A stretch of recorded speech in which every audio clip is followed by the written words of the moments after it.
this video, I'm going to show you how you can go from broke to retired in 10 years and how you can do it on a normal income. Next, I'm going to go into detail and explain how the early retirement calculation works, just in case you think I've got my maths wrong. Finally, I'm going to show you the results of a number of different savings and stock market return scenarios, showing you how the year of achieving financial freedom changes depending on the amount you save and the returns you get in the stock market.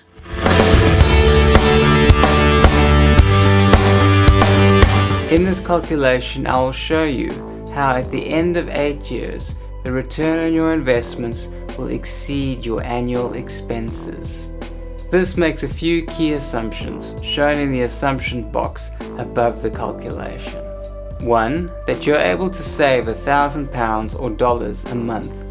2. That you are able to achieve an average return of 15% in the stock market each year.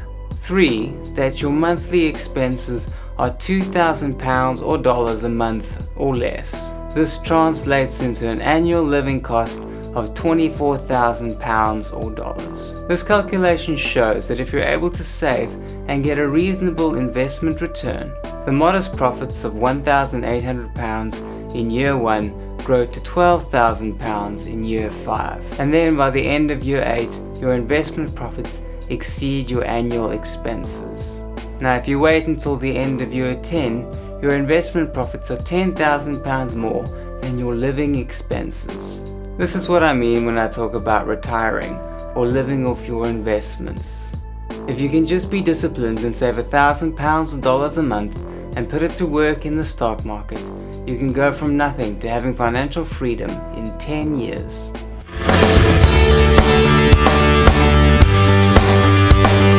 So in this section, we're going to explain to you how the investment return calculation works. It's simple maths, nothing complicated. So the total amount that you save each year, 1,000 times 12, gives you £12,000 in annual savings. This goes into the new capital invested column in year 1 and also goes into the total investment capital column in year 1. So the annual investment profits column uses the figure in the total invested capital column and multiplies it by the average return figure in the assumptions. And in year 1, that's 12,000 times 15%, which gives you an £1,800 profit. Now to get to the total invested capital for year 2, we take the year 1 figure of £12,000, add to it the profits of year 1, £1,800, and add to it the new investment in year 2 of £12,000, and we land up with a figure of £25,800. So this is the total amount we now have to invest. That £25,000 multiplied by the average return of 15% gives you a profit of almost £3,900 in year 2. This diagram shows all the elements of the calculation together.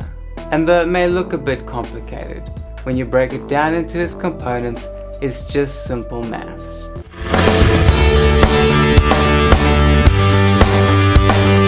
Now let's do some scenario analysis.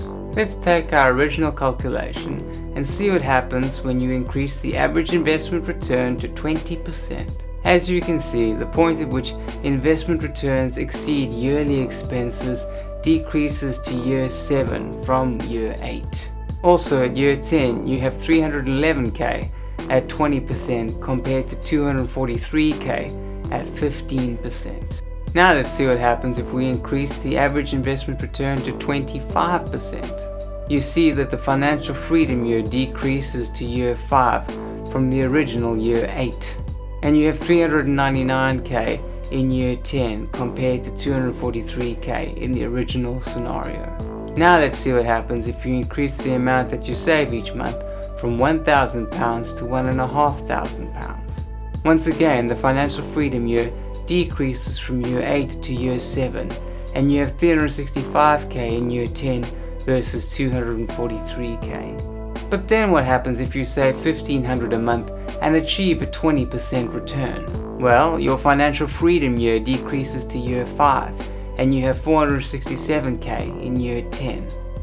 Now, I've run a number of scenarios focusing on what year you achieve financial freedom by changing the amount you save each month and the return you achieve, and the results are shown in this chart. So if you look at the highlighted scenario, saving $500 a month, earning a 20% return, you can achieve financial freedom in 9 years.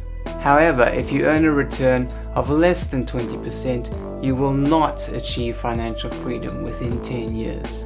In this next example, if you ramp up the return to 30%, you achieve financial freedom in 7 years. This example shows that you need a minimum return of 15%, saving £1,000 a month, to achieve financial freedom within 10 years. And this example shows that if you save £2,000 a month, you only need a 10% return to achieve freedom within 10 years. And then finally, with $2,000 saved a month and a 30% return, you can achieve financial freedom in 3 years. Something to notice is there is a flattening of the year of freedom. So if you save $1,000 a month, whether you get 25% or 30% return, you still have the same freedom year. Or if you save $2,000 a month, a 30% return will only get you freedom 2 years earlier than if you earned 15%, compared to 5 years earlier if you earned 10%. I hope this video has helped you see just how powerful compound interest is when it comes to growing money.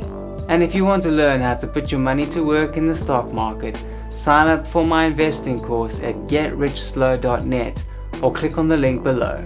Stick around for the next video where I show you how to get money if you don't have any. You don't need to win the lottery or have rich parents. What I'm going to share is what I believe are the 5 key principles to getting money as a normal, ordinary person. See you in the next video. Cheers.